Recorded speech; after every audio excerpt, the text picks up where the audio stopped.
Salut à tous, c'est Picouz, on se retrouve aujourd'hui pour l'épisode 4 et on se retrouve directement dans le centre de formation avec un objectif bien précis. J'ai essayé de promouvoir Maric mais il était trop jeune parce que je voulais le vendre directement.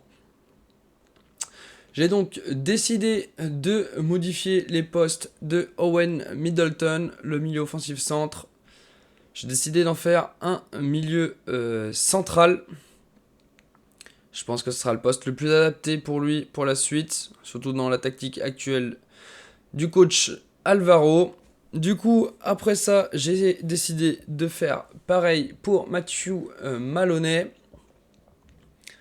Il est évident que faut que je mette des postes adaptés à mes joueurs. On joue pas avec des liés droits, on joue avec des milieux droits, donc c'est un changement qui prendra très peu de temps à faire, seulement 2 semaines. C'est très bien, ça pourra me donner... J'ai regardé quand même buteur s'il pouvait passer, mais pas du tout. Donc on a décidé d'opter pour le poste de milieu droit. Ça permettra de promouvoir les joueurs. J'ai également remarqué que Aiden Glenn avait quand même un beau potentiel, avait une note générale qui était quand même plutôt intéressante. Donc ça va provoquer des changements dans l'équipe pro. Bon, pas des gros changements bien évidemment. On parle du troisième gardien sur ça. Donc Manu Agro va donc être placé sur la liste des transferts. Il était en fin de contrat. Il a 53, il a 20 ans. Ça m'intéresse pas. Ça m'intéresse pas. Pour l'instant, Prévost Janin assure parfaitement le poste de numéro 1 et numéro 2. On a reçu une nouvelle offre pour Endur. Watford qui a proposé 1,4 million. Alors, de base, je me suis dit, je le vendrai pas en dessous de 2 millions. Même si le joueur m'a clairement demandé de rejoindre Watford. Pour lui, c'est une étape importante dans sa carrière, surtout qu'il a déjà 28 ans. Donc on a décidé d'accepter de négocier avec le club de Watford. Donc on va demander 2 millions. J'espère que ça ne sera pas trop. On va voir ce que nous dit Watford. Ah, c'est trop, c'est trop.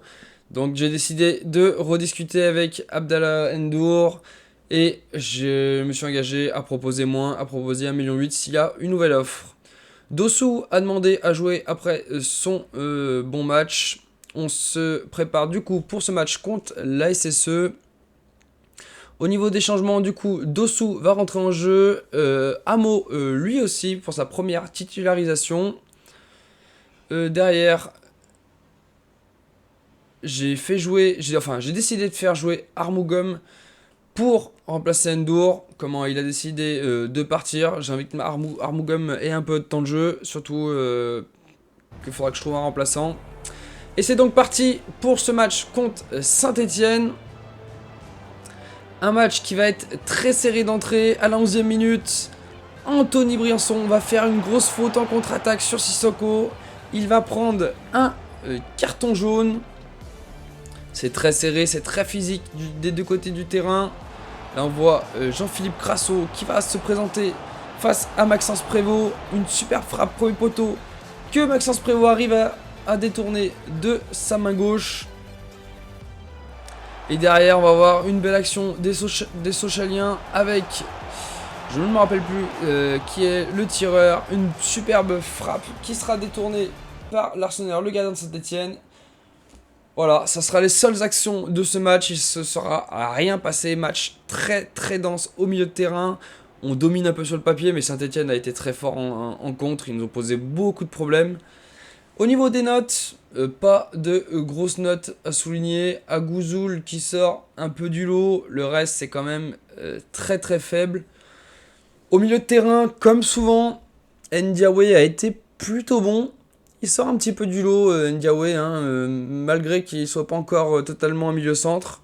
Il a fait encore une bonne prestation, et même devant, Tebili est le seul à avoir une note un petit peu plus haute que les autres, mais c'est clairement dommage. On va voir ce que le coach Alvaro en pense en conférence de presse. Merci pour votre disponibilité pour répondre à nos questions. Oui, c'est un match très serré aujourd'hui. Mon sentiment par rapport à ça, c'est que les défenses ont été très très bonne et les attaques ont buté dessus. Malheureusement, ça peut arriver. On va se remettre en question pour être meilleur dès le prochain match. Non, on ne visait pas un tel résultat. Non, ce qu'on voulait, c'est la victoire. Comme je l'ai dit, on veut gagner tous les matchs cette saison. Il faut partir avec cette ambition-là, sinon on ne pourra pas envisager une montée.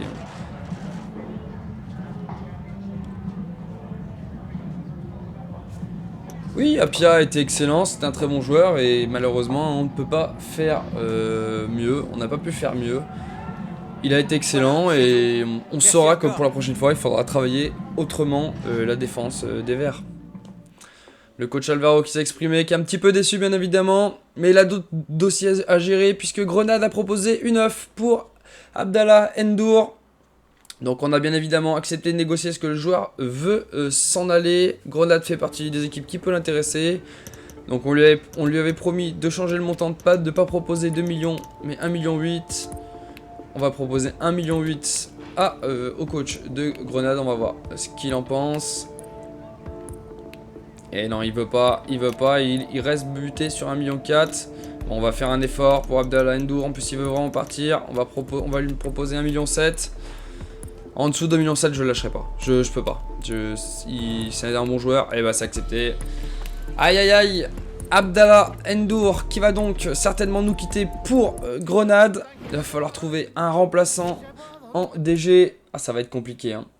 Ça va être très compliqué. On va faire un petit point classement. On est pour l'instant 3ème. Le FC Metz a remporté ses 3 matchs.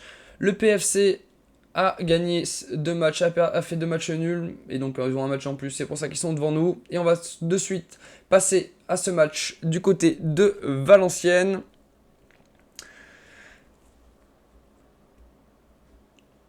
On a regardé pour faire éventuellement des changements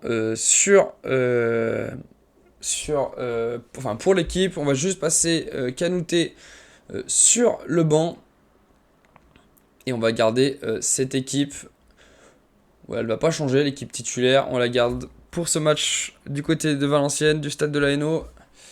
Ça promet un gros combat. On veut rebondir après ce match nul contre Saint-Etienne. Est-ce qu'on va y arriver? On va le savoir de suite. Et c'est donc parti pour cette rencontre entre Valenciennes et les Sochaliens. Aldo Kaloulou qui va récupérer le ballon très tôt. Et d'une superbe frappe, va tromper le gardien valenciennois. Le ballon qui arrive dans le petit filet. C'est parfait, ça fait 1-0. À la 28ème, on pense que Kaloulou va pouvoir doubler la mise. Superbe frappe du joueur. Mais malheureusement, le gardien valenciennois s'interpose. Il n'est pas content, il le fait savoir à sa défense et derrière. Réaction en début de deuxième mi-temps des valenciennois qui se montrent beaucoup plus agressifs. Cette faute va valoir à Jason Berthomier un carton jaune. Le coup franc ne donnera rien, mais quelques minutes plus tard, Tebili va se présenter face au gardien et d'une très belle frappe qui trompe le gardien à ras terre. Elle finit au fond des filets et permet à Sochaux de mener 2-0. Mais quelques minutes plus tard, Bonnet va tenter une superbe frappe qui va frôler le poteau de Maxence Prévost qui était battu sur cette action-là. Et derrière, Valenciennes va pousser. Elle va pousser très très fort. On va les retrouver avec Garbich qui va se présenter face à Prévost. Mais cette fois-ci, Maxence Prévost détourne le ballon. Une superbe parade face à Garbich en 1 contre 1. Valenciennes ne va rien lâcher. Et Bonnet va à nouveau se montrer dangereux. Maxence Prévost protège bien son premier poteau et détourne le ballon en corner. Malheureusement à la 90e, Valenciennes va avoir un nouveau corner. Et le corner va être parfaitement tiré. Garbich va placer sa tête et va tromper le gardien. Maxence Prévost encaisse le but. Malheureusement, ça sera trop tard pour Valenciennes qui s'incline 2-1 contre Sochaux.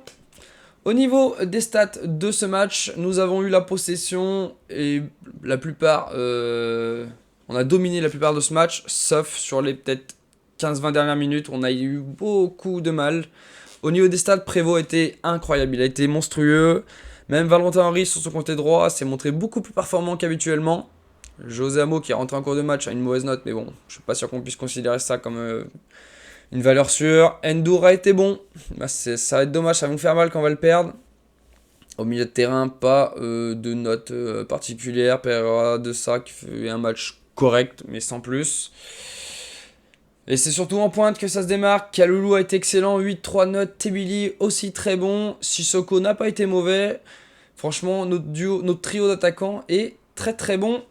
Et on va donc se projeter sur le futur. Et le futur veut dire que Abdallah Ndour nous quitte. Il a officiellement accepté son contrat du côté de Grenade. Le club va donc recevoir 1,7 million pour ça. Le coach Alvaro va devoir recruter un remplaçant. Et c'est là que ça va se compliquer. On va voir ce que pensent les dirigeants de transfert d'Abdallah. On va savoir de suite. C'est un A. Ils considèrent que c'est une excellente affaire. C'est déjà une bonne chose. Les dirigeants apprécient notre boulot. On aurait pu aller chercher 2 millions. Bah, on a essayé, hein. On s'est fait rejeter de suite. Je pense qu'à 1,8 million peut-être on aurait pu gratter. Mais je vois pas plus. Je pense pas qu'on aurait pu toucher plus. Ndour qui est donc vendu. Et on a reçu une offre de transfert pour Tony Mauricio. Ce n'est pas un club qui l'intéresse. Il veut continuer son aventure ici. Nous avons donc refusé l'offre de transfert. Et on a enfin le changement de poste pour Mathieu Maloney. Bon, il n'y avait que 2 semaines, donc ça a été rapide. Est-ce que cela va changer sa note? Non, pas du tout. Il reste à 56, mais c'est potentiellement un joueur que je vais intégrer prochainement à l'équipe première, que je pense que que le coach Alvaro va prêter pour qu'il prenne de l'expérience, mais il a un potentiel quand même intéressant, même si c'est pas foufou, je vous reconnais. Mais il y a moyen d'en faire un bon remplaçant.